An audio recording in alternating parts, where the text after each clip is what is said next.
Hello again, and welcome back to Illegally Cited. This is Jesse, and I am back for another Low Vision Spotlight game video. And sorry for the quick alt tab there, but this is take two. I tried to record this just a little while ago, and OBS crapped itself, so yay me. Anywho, we are taking a look at Prince of Persia: The Lost Crown. It is a 2D Metroidvania game that is coming out later this month. Thank you to Ubisoft for the early review code. Just a disclaimer, I was provided a early review copy of this game to check out its accessibility and cover the game on the channel. That being said, as usual, I will be covering the game, giving my honest thoughts and opinions and such. So here we go for round two. As I said, Prince of Persia, The Lost Crown is a 2D Metroidvania game. And I have history with the Prince of Persia series. I have played the original version on multiple platforms. I think Apple II and PC, and I know there's an NES version. But it's made its way a lot of different places. So I played that. There's been a couple of other, like Prince of Persia 2, never really played that much. There was that Prince of Persia 3D, which was terrible. I tried that on the PC, and the camera on that was really bad. The Sands of Time trilogy, especially the first game, I didn't get as much into the second two, but Prince of Persia: The Sands of Time, I really still remember playing that on the GameCube. I remember that fall, Beyond Good and Evil, and Prince of Persia came out that year. Loved both of them. And then in 2009, there was this kind of a soft reboot of the series. It was just called Prince of Persia. I really want to cover that on this channel at some point because it was a really neat game, 3D open world kind of a thing, but it had this whole like Saints Row 4 Crackdown thing where you were collecting these like shiny orb things to light up the world again or to bring life to the world. I think it's going to be accessible to a lot of people, not necessarily blind players, unfortunately, but it had a whole like this non-fail mechanic where if you fell off into a pit or something, you had this AI companion with you, this lady, I think her name was like Elika or something, and if you fell off, she would just magic you and you'd be right on the ledge where you left off. So that was a really kind of a fun, relaxing game. I remember I took a Christmas vacation and played that. But enough of the old games. Prince of Persia, The Lost Crown. We are on the pause menu here, and a couple things I want to say right up front before we get into the menus and accessibility.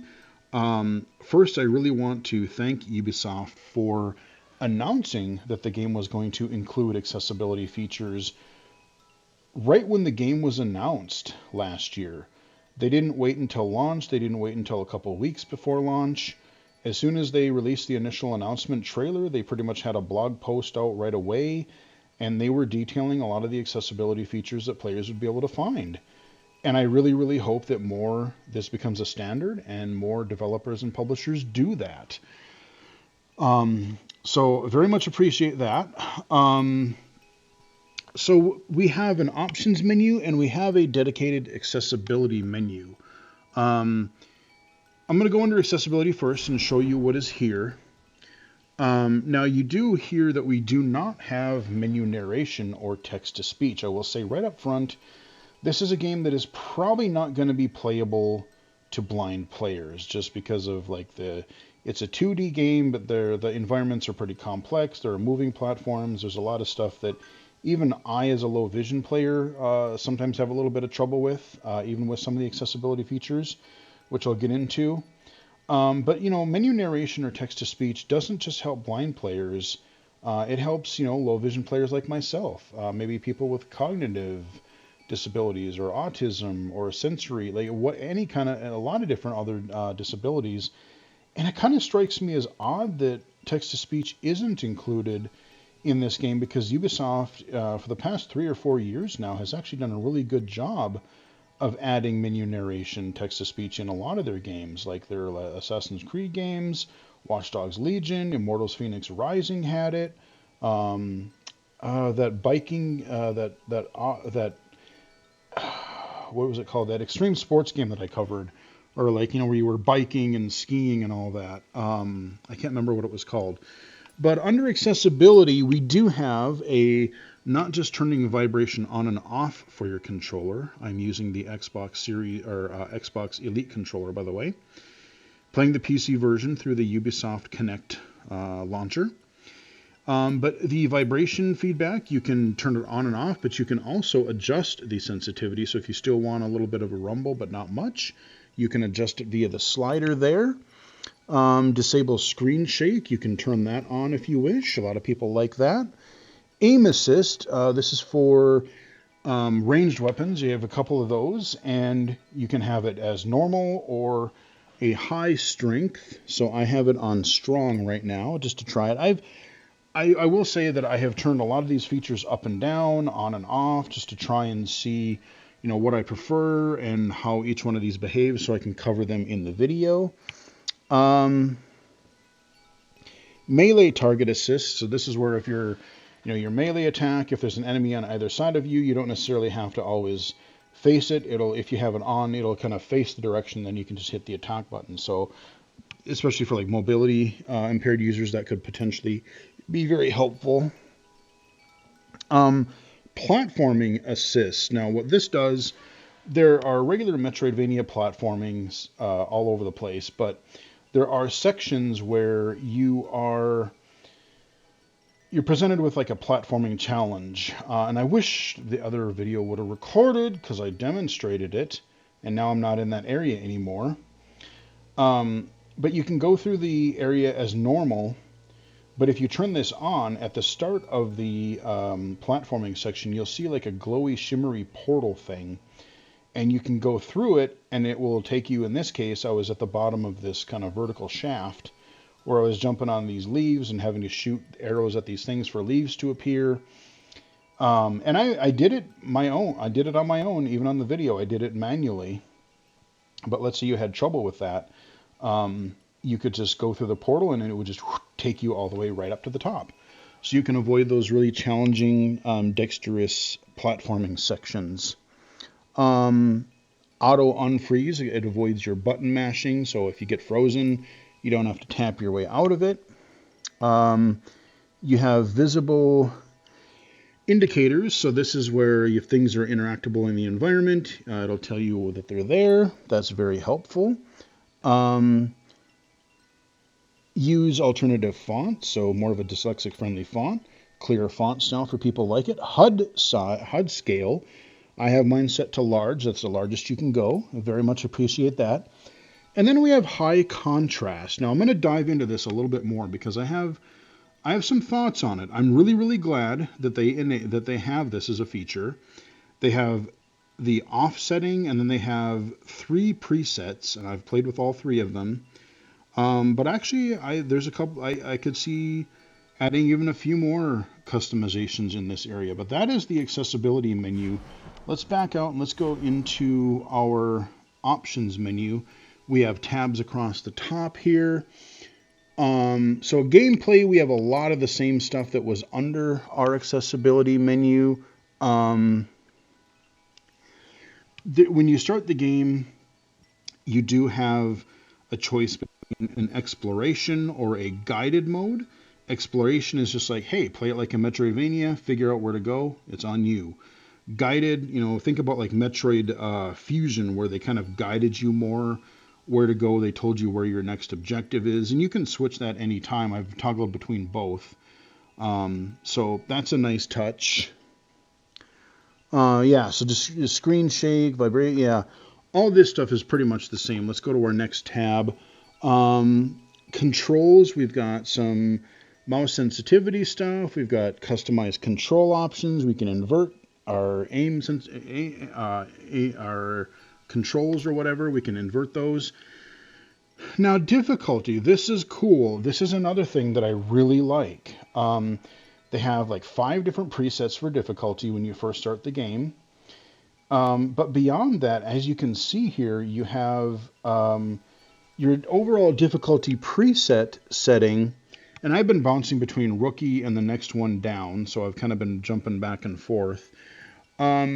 But in addition to that, you can actually, like, let's say there's a part of the game that you like or that you're better at, and then there's a part of the game that you're not so good at. So, like your enemy damage, environmental damage, so for your traversal, enemy health, parry difficulties. So, like, how much time do you have to do the parry? Um, Dodge window, like what is your window for being accurate on that? Your Athra, that is kind of your little currency that you gain, like when you kill enemies or do certain things. And that's used to get your character upgrades and such. There's a couple different in-game currencies that you use to upgrade, like your weapons or your abilities or different things like that. um, so I like the fact that, let's say I'm better at combat, but I don't like the traversal as much, or vice versa. You can tailor those difficulties separately, which I very much appreciate, and I really do hope that more games do that in the future, because I've seen a couple other ones that have done that. Really like it. Display. Now, this is where you're going to find subtitle options. It took me a little while to find them, because I really wish there was a standard place for subtitles. Like, oddly, they're not under accessibility as well, which I'm not sure why. I think they should be duplicated there, because sometimes it's under audio, sometimes it's under gameplay. I don't think I've seen it under display that often, but yeah, you can turn subtitles on and off. You can change like the opacity of the background, so you can have just the text, or you can have a semi-translucent thing. I switched mine to dark, so you have a dark background, a hard dark background against the subtitles, so you can see those. And you've got other video settings and display stuff here.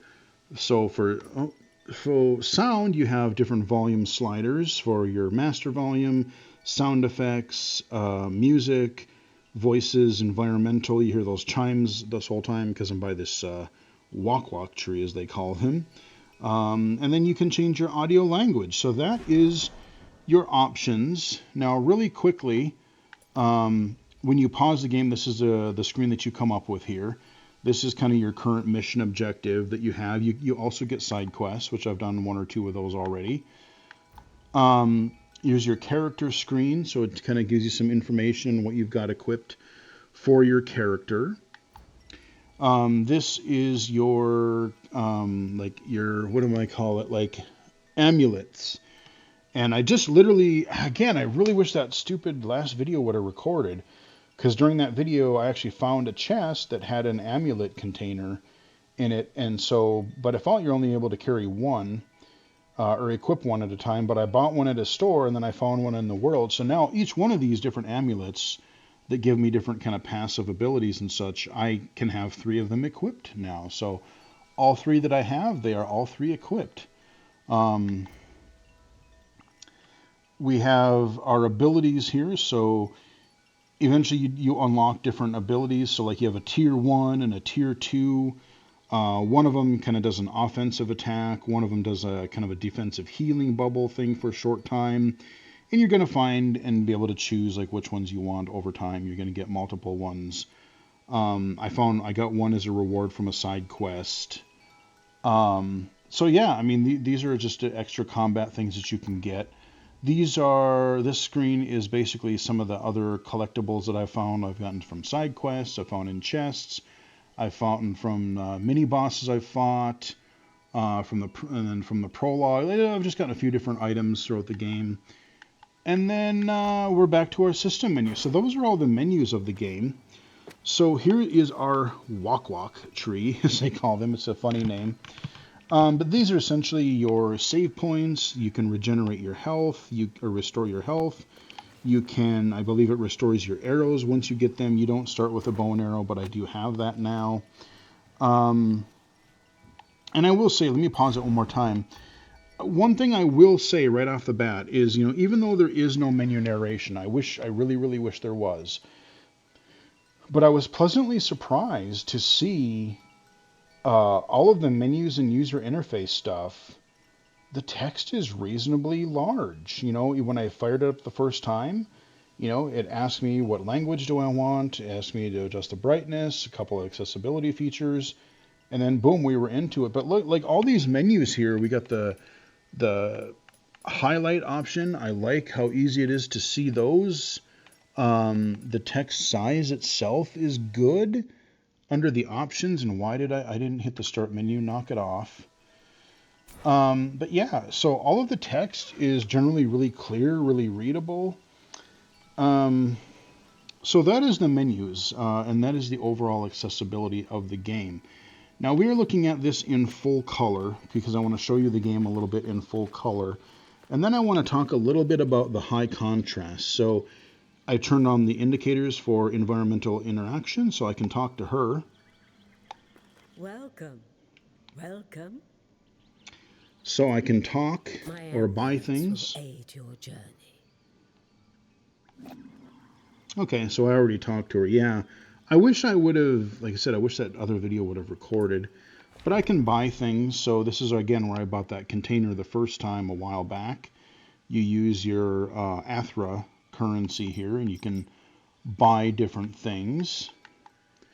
So we got a few things. I'm going to save my currency because I'm not sure what I want to buy next.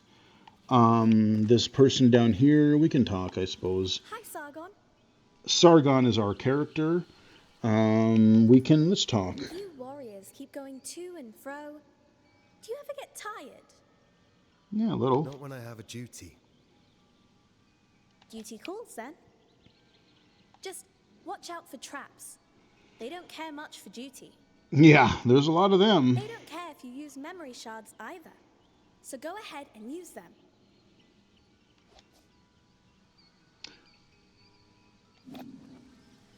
Okay, so we can also get a hint if we want.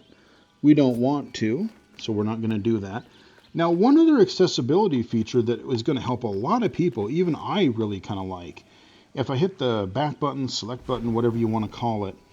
So instead of bringing up my menu here, I bring up my map. Now, look at how nice and zoomed in this is by default. I've got my big cursor here. That's easy to see. There's where I am. There's some highlighted things in the environments. I can pan around. We've got all these different things. Oh, I think... Is that where I need to be? I'm trying to remember. But let's say I go to, like, what is this thing?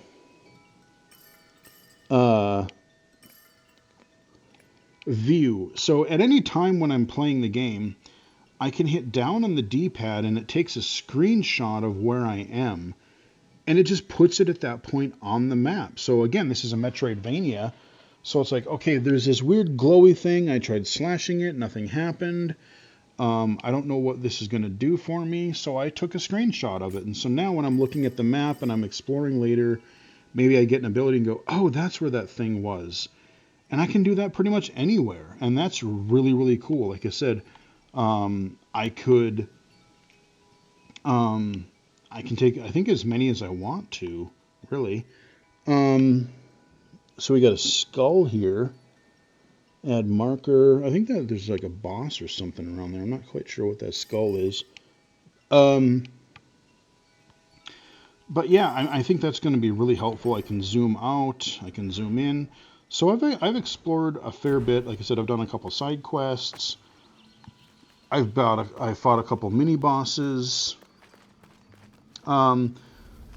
This is our safe haven kind of area.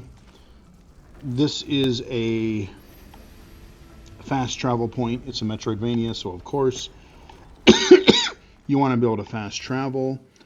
I can not fail. I can jump up here. Really? Wow. Talk about sucking. There we go. I can jump up here. And this guy here, he's like another, I can do some training, I can do some challenges with him. So I think that'll give me some upgrades eventually. We're not going to do that right now, but I have a dash, or a kind of a slide. I've got a parry / block, and I've got a melee attack. I can shoot with my bow and arrow, or I can hold it down and I can aim this other, like, almost like a boomerang type of thingy. It'll shoot out and go back. There's been a couple puzzles so far where I've had to, like, clog gears with it, and then I can call it back to me. It'll move little platforms and such. That's all I've done with it so far. But let me talk a little bit about high contrast. Let's go ahead and go under our accessibility menu here. And I'm going to go to, there's 3 presets. So now look at this. So it desaturates the background by default. Makes the platforms stand out a little bit more. And you see the different, now it's the characters themselves are more of a silhouette highlight color. My character has kind of got this really kind of a light outline or a light hue, kind of a lightish green. Let me go back into the accessibility and I'll show you. Now that I've turned high contrast on, there's a couple of options. So you can, the desaturation of the background, I can turn that on and off, which is great. One thing I would almost like to see, though, is whether high contrast is on or off. I would like to be able to disable or have a slider for dimming the background, because this is a 2D game, but there is still, you have these like 3D looking environments. There's a lot of stuff happening in the background. You've got structures, you've got foliage, you've got, any number of different things. So basically, look at Eagle Island for a good example of this. There's a lot of low vision features that you can really dig down and customize in that game. And so they have a thing where you can not just disable the background, but you can dim it. So let's say you put like a black or a dark gray background layer or a layer between the foreground and background. And then your slider lets you bring it down to 60% or 40%. You'll still see some of the background, but it'll be dimmed. It'll be kind of the way it is now. But if I turn it down to 20, 10, even 0%, then I can have everything in the foreground stand out, and there's nothing that's going to distract me. Now, again, you're going to lose a lot of your environmental atmosphere visually, but for some rooms or some areas, it might, that might be a helpful thing. So that's a feature that I would like to see, not just for high contrast, but just in general, to be able to turn, use that as a slider. And then colored outlines or colored objects. You can turn that on and off. Now, I've been using preset 2 here. So here's what it looks like. Again, I like the fact that you have 3 presets. However, I almost wish that there was a 4th that was a custom preset where, look at my character. In this background, it's not too bad. He stands out against the back of the castle here pretty well. But if I go out into the right here, so she stands out nice with that outline there. But if I go out here, so there's our big glowy tree. If I go out here, we're going to have some enemies and such we're going to fight. Ah! But you see how he's red? There we go. There we go. Knocked him out. There we go. Kill him. But yeah, so against a lighter background, and again, especially if I'm fighting enemies at the same time, I almost wish I could change my character to be a kind of a darkish but a bright blue. Think about The Last of Us 1 or 2, where you and your allies are this really just a crisp blue. And I think that would maybe stand out a lot more, because if you have a lightish green against kind of a gray background, that can be kind of an issue. Okay, so we can jump up here on our little gear thing. And I want to show you, in the next... I'm just going to ignore these birds. Okay, so...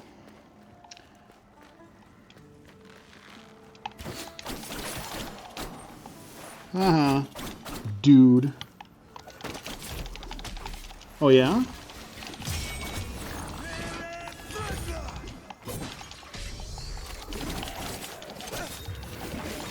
Okay, we got a lot of dudes. Now I can hit up on the D-pad and that will let me use a potion. Which I should probably do. Because I'm kind of getting my butt kicked. I'm trying to be all cool and getting my ass kicked. Okay. So that was a little thing. This is the chest where I found earlier where I got my... where I got that extra storage container for my amulets. So yeah. Oh,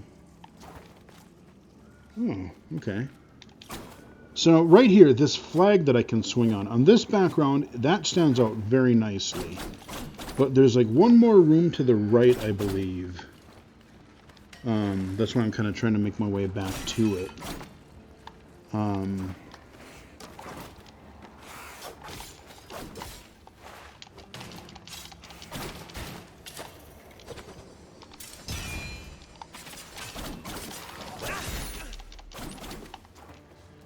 Close enough. Alright, so let's just go out here. Oh, wait, what the heck happened here? Oh, it's a pit. Oh, right. Okay, I wasn't paying any attention. Yeah, so this is where I need to use my boomerang thingy, but I can jump on my flag. But you see how, like, on this background, it doesn't stand out near as much. And I totally whiffed, yeah. So I came at this from the other side, and I'm gonna die here.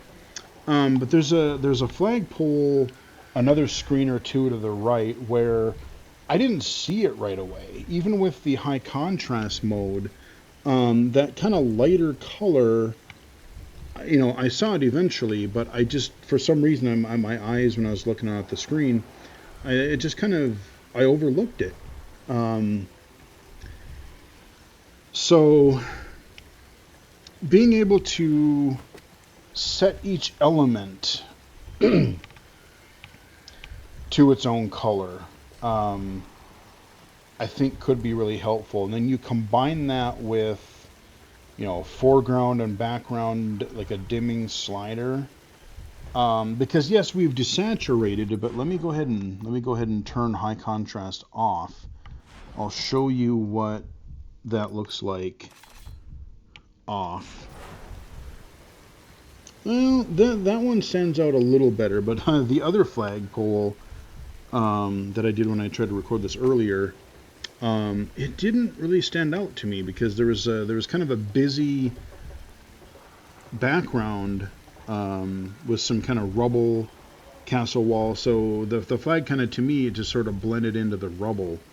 And especially if, you know, there's a heavy emphasis on these platforming traversal challenges, you see where I got these spikes that I fell in a few times here, that can be an issue. So when you die, which I will more than likely do here, you will respawn at the latest tree, the walk tree that you, and of course I'm out of arrows. You have to respawn those, like you have to, there's little supply things of them, and you'll get them, and then I'm just gonna try to zip on over here. Oh dear.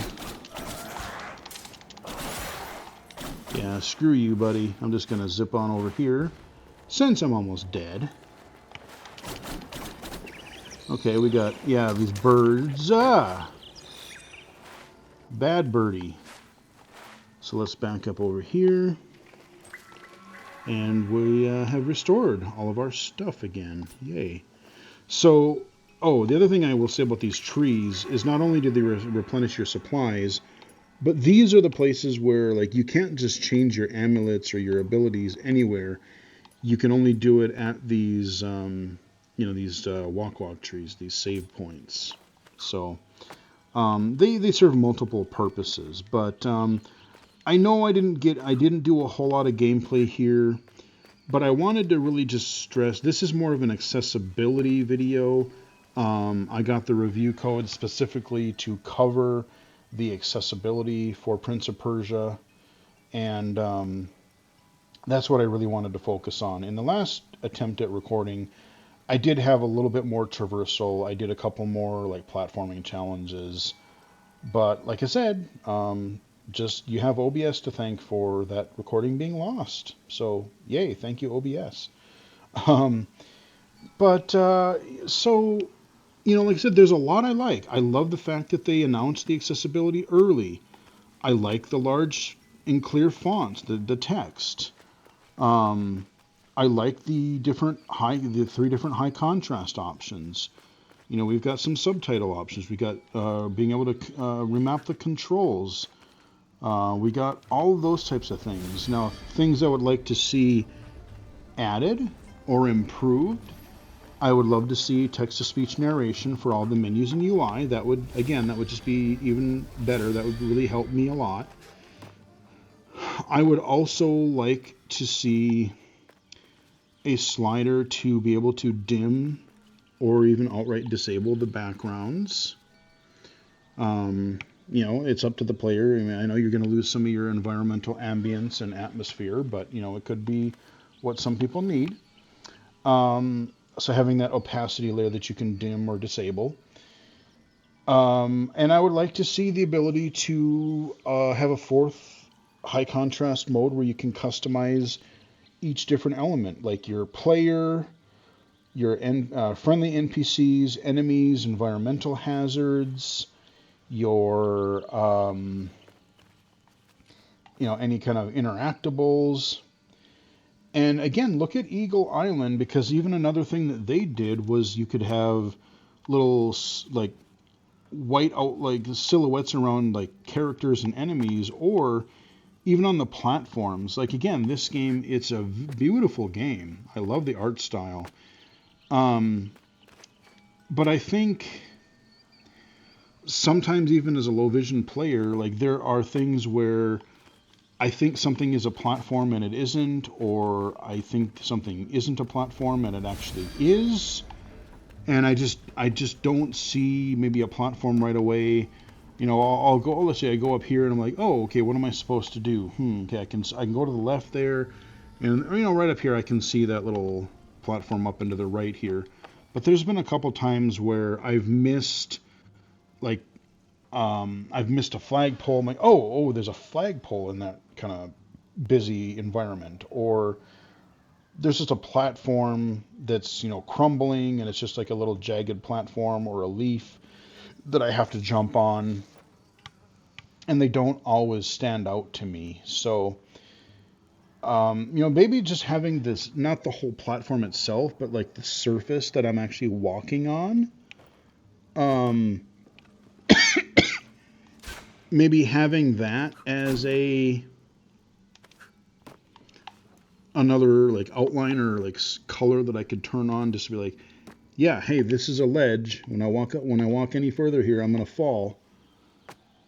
Because in some cases, especially during treacherous traversal moments, I've had a little bit of trouble here and there. So again, I definitely appreciate all of the accessibility features Ubisoft has added. I think they're going to help a lot of people. They actually help me quite a bit. I haven't shown you, let me show you preset 3 here, because I haven't done that for you guys yet. So here's what the high contrast mode 3 looks like. A little bit of a different, instead of it's more of a bluish glow instead of the lighter green. So again, it just depends on what you see better and what works easier for you.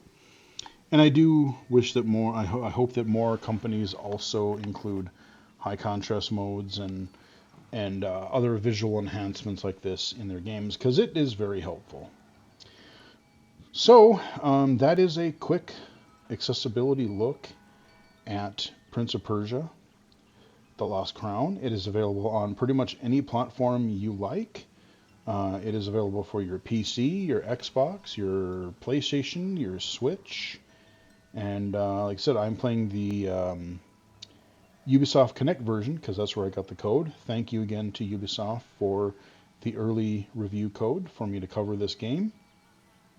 Hope you guys enjoyed the video. Give it a like if you did.